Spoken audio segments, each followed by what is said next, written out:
So you're growing up in a real interesting time period, right? Hmm.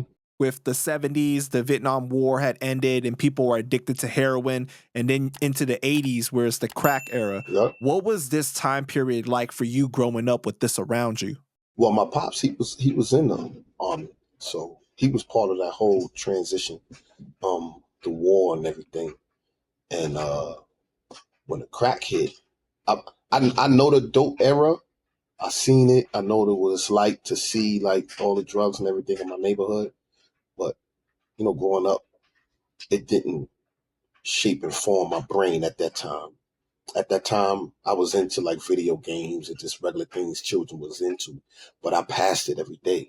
I seen it in my neighborhood. I seen it when I went to see family members, cousins, and all that. I seen it. So when the crack hit, that was different. In the crack era, that's when I started to get into the drug game and stuff like that. And that was between 12, 13 years old. What kind of effect do you think that had on you growing up, seeing that stuff around you? Because you said that your dad was on the street selling, right? Hmm. So that I know it played a bit at the time. I didn't think it had an effect on me, but now after growing up, I understand now that it had a very big effect on me because I began to do the same things, and it was the peer pressures of your environment, and that peer pressure came with direct and indirect peer pressure. People telling me to hustle, get money, and the indirect was seeing people get money, seeing the guys with the cars and all that other stuff. So it played a big part.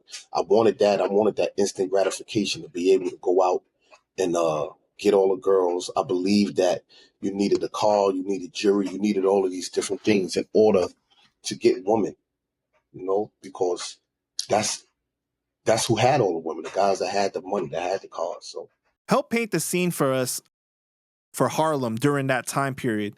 What was the streets looking like? well, Harlem was back then it ain't nothing the way it is now. It was a bunch of bandit buildings, all of them brownstones and all that. You see them shits was ran down. A whole lot of buildings was ran down. All them stores, none of that stuff was there.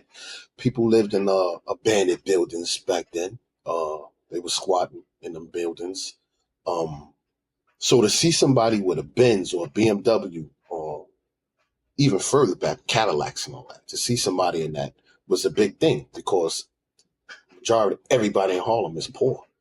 So to see crews coming through with all these cars and flashy jewelry and stuff like that was a big thing. And I never looked at it as a negative thing with hustlers and pimps and all that.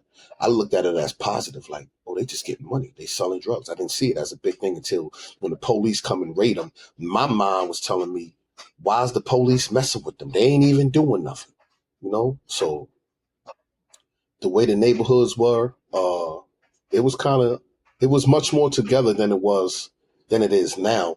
We was divided in a way as far as with the Latinos and the blacks and different neighborhoods. Back then we had gangs like the Ball Busters, the Ill Boys. We had Zulu Nation back then. We had the Stick Up Mob. We had all type of different crews. Back then we had clubs like um wasn't the Rooftop yet. It was Broadway International, the Ponderosa, Latin Quarters. We had stuff like that back then. Those club days, it was about having fun, opposed to coming and standing on the wall. When we used to go party, we'd go party. We'd go with dancing. Well, we had dance crews back then. Um, we treated one another with respect. We treated older people with respect.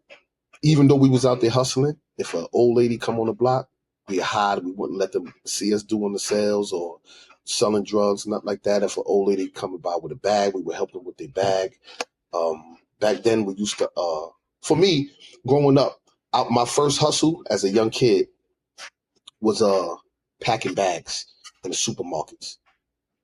So I used to pack bags. I used to squeegee. Squeegee is when you wipe in the windows, wipe down car windows that stop on like highways. So in my neighborhood, you had the highway on 155th Street Bridge. We would go over there. We would squeegee for money.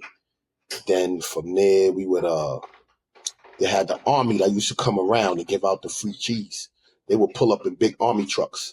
So we would help unload the army trucks with the people, and as we giving out the free cheese to all the people in the neighborhood, because mad everybody come out for free cheese and milk and all that and butter. We would help give out two, pass one to the back, give out two, pass one, two, three to the back. And then we would take that and all the old people that couldn't come out to stand online, we would go and sell it to them. We would go to the apartments. So hustling always been there. And I never looked at it as I'm hustling. It was just like, this is what we did as kids in the neighborhood at that time, you know? So this was before I got into the drug game and doing stuff like that. We was doing legit stuff as kids as far as hustling and trying to get money. So all of this is before you turned like 12, right? Because you said around 12 is like when you started Yeah, getting involved hell in yeah. the streets. Yep. All this was before I was even 12 years old. The first time ever, my mom's told me and my brother to go to C-Town. They had a store called C-Town in my neighborhood. We had to be about, one brother I'm talking about, me and him was in the same age. He's a year older than me. So I was like about, I would say 8 or 9. And he a year older than me. And she was like, my friend up there got a job for y'all. Go up there to C-Town. And her name is so-and-so. I don't even remember who it was. So we went up there. We helping. We packing bags. And then when you pack bags, the old people that come through or just whatever, they'd be like, yo, could you help me home? We helped them home. From there, I started selling newspapers.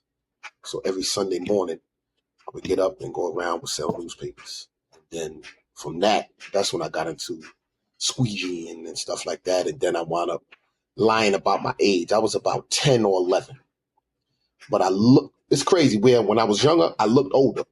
And now I'm older, I look younger. It's crazy. So back then, I lied about my age. I played my man age, my man Marcus Brown. It was a messenger job, working at Empire Messengers.